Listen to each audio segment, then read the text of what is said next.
Ya pemirsa, terima kasih Anda masih bersama kami di Nusantara Siang. Diduga akibat menyelenggarakan pesta, puluhan warga Desa Parik, Kabupaten Toba terpapar COVID-19. Kapolres Toba dan jajarannya pun langsung meninjau desa tersebut untuk memastikan kondisi warga yang terpapar, sekaligus melakukan penyemprotan disinfektan.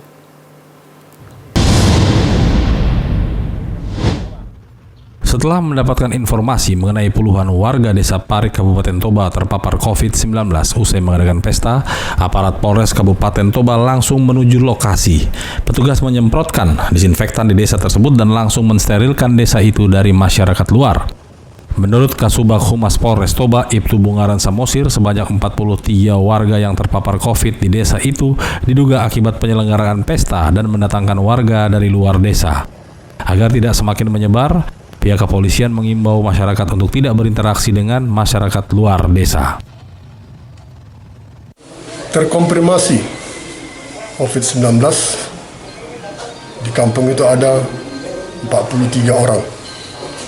Oleh sebab itu, Kapolres Toba turun langsung melakukan penyemprotan dan memantau serta memonitor desa tersebut agar desa tersebut bisa teratasi dari virus corona yang telah terjadi.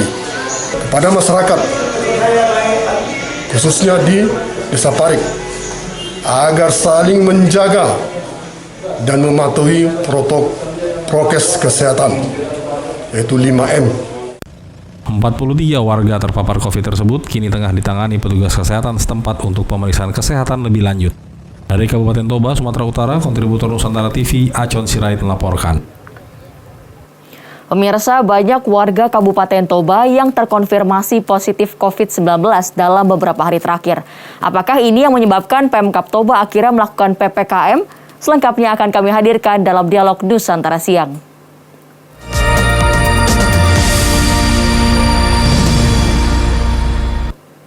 Ya pemirsa, saat ini sudah bergabung dengan kami Ibtu Bungaran Samosir selaku Kasubag Humas Polres Toba. Selamat siang Pak Bungaran. Selamat siang Mbak Ayu. Iya Pak, dengan banyaknya kasus positif COVID-19 yang terjadi di Kabupaten Toba, apakah ini yang menjadi latar belakang dari Pemkab Toba untuk melakukan PPKM saat ini Pak?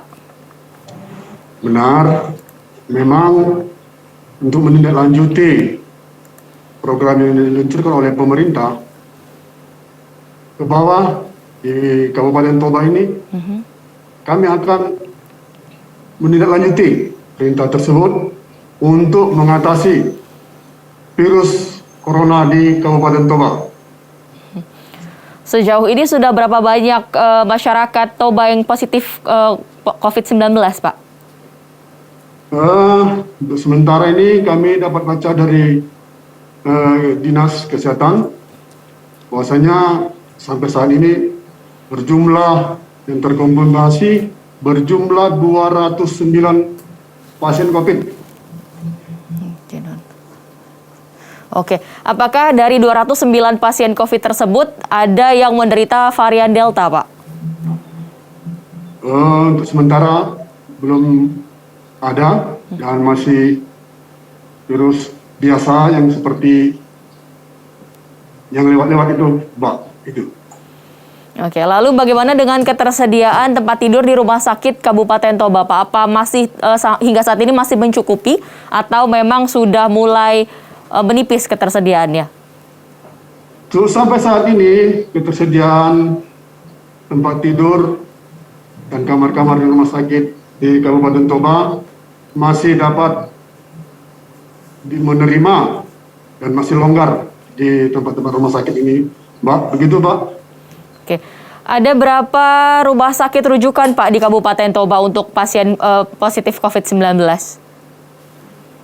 Ada 2. Satu itu di Rumah Sakit Umum Daerah Posea.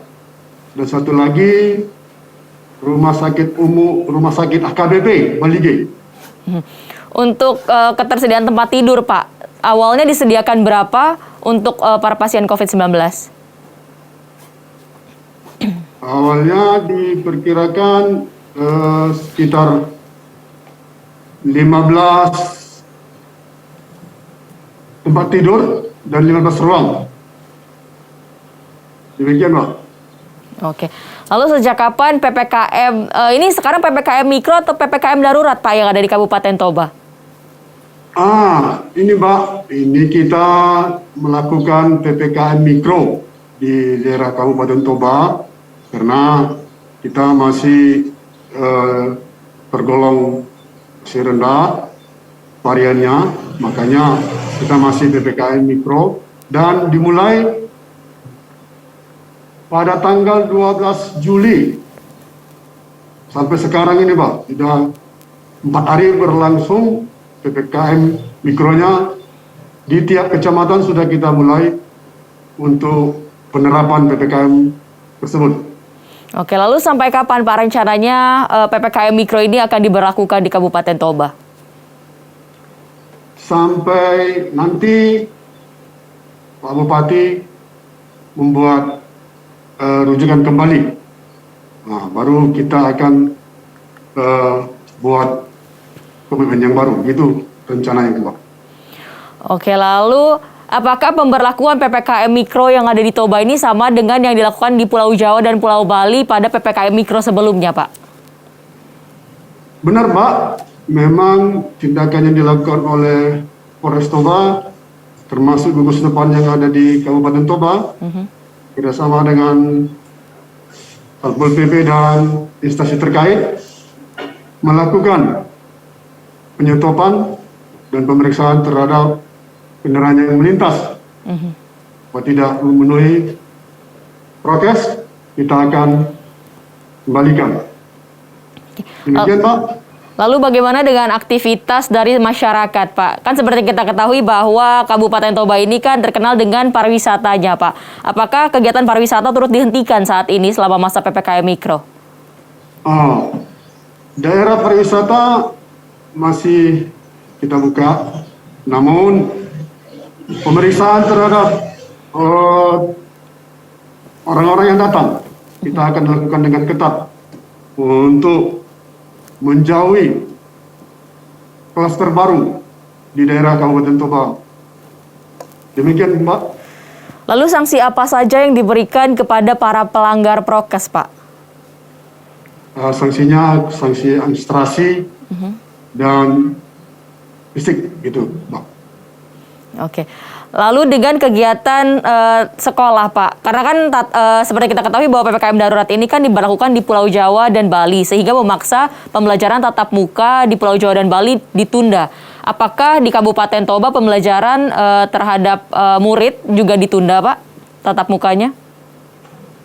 Benar, Pak. Benar, Pak. Memang di Kabupaten Toba kita ini pun kita masih menunda pembelajaran melalui daring. Tidak boleh tatap muka, gitu, Pak. Lalu bagaimana dengan penyebaran terhadap anak-anak atau remaja, Pak, di Kabupaten Toba? Apakah banyak hingga saat ini yang terkonfirmasi positif COVID-19? Untuk sementara ini, Pak, masih kecil. Karena ya, kita masih menganjurkan kepada orang tua untuk mengupayakan anak-anaknya selalu hidup bersih, cuci tangan, pakai masker, dan menjaga jarak. Demikian, Pak. Apakah kegiatan pembelajaran tatap muka, Pak, nantinya akan segera dilaksanakan setelah PPKM Mikro ini selesai atau mengikuti arahan dari pemerintah pusat yang untuk kemungkinan 1 semester atau 1 tahun ajaran ini akan dilakukan secara online lagi, Pak? Terima kasih, Mbak. Itu nanti pemerintah daerah akan berkoordinasi kepada pemerintah pusat untuk selanjutnya di pendidikan tatap mukanya, Pak. Demikian, Mbak. Oke, baik. Bapak Bungaran, kita akan jeda sebentar, Pak. Pemirsa, kita akan Dialog Nusantara Siang akan segera kembali. Ya.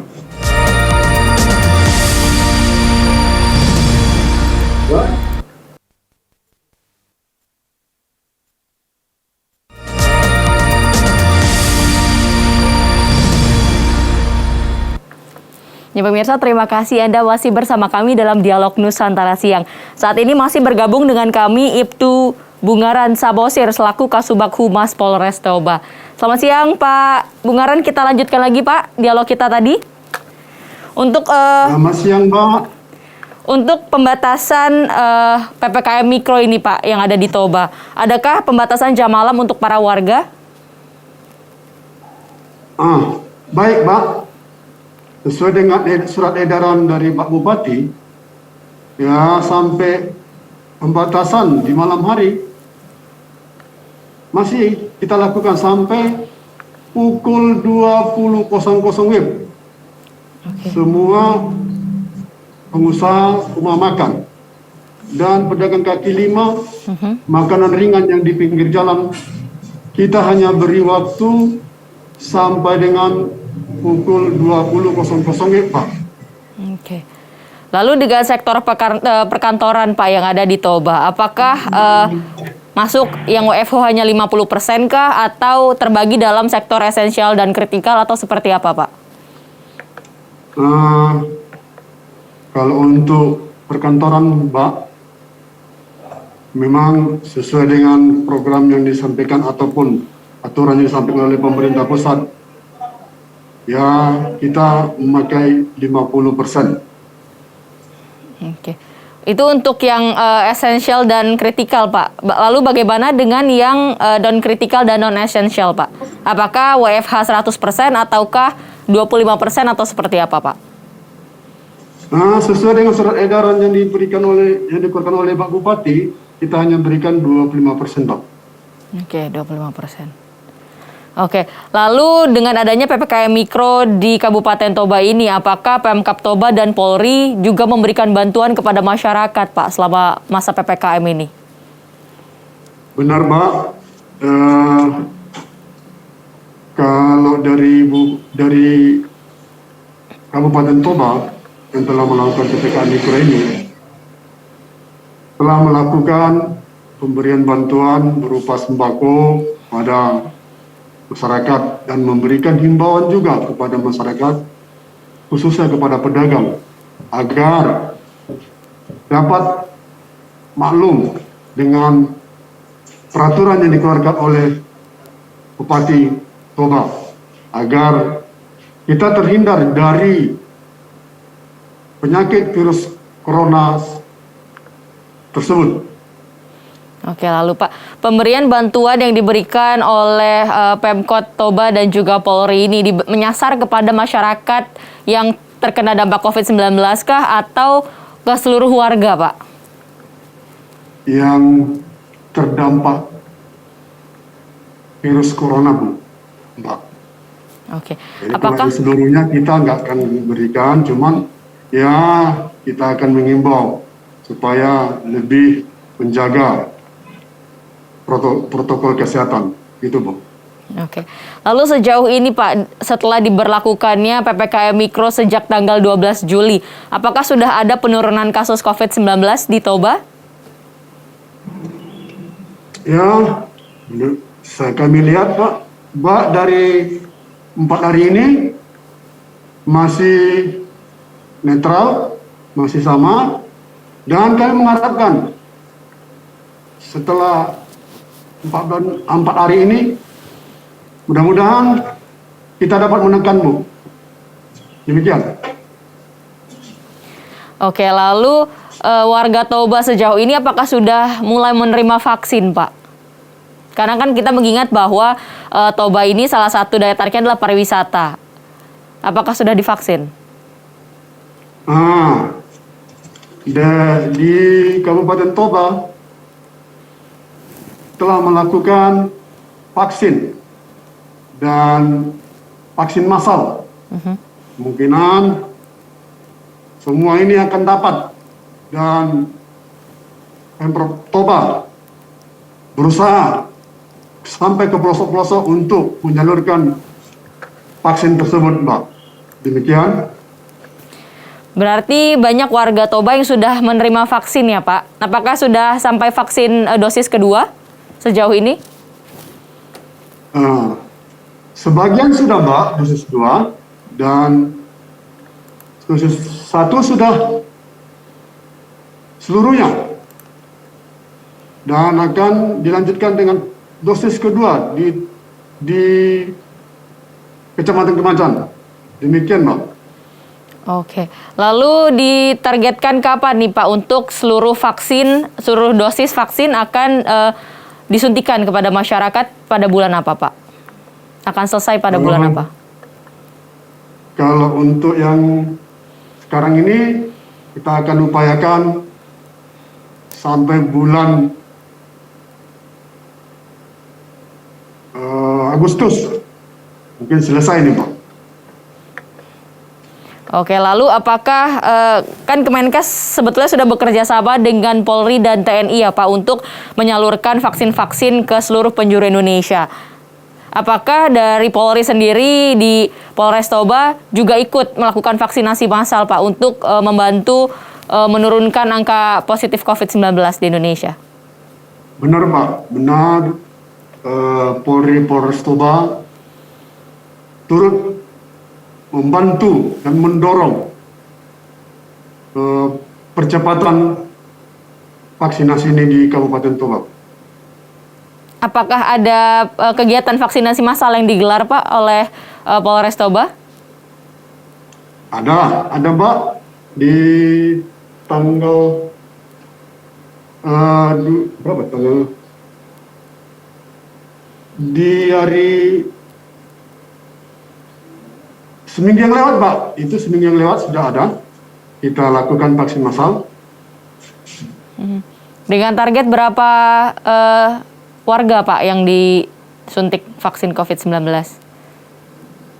Dengan target 250.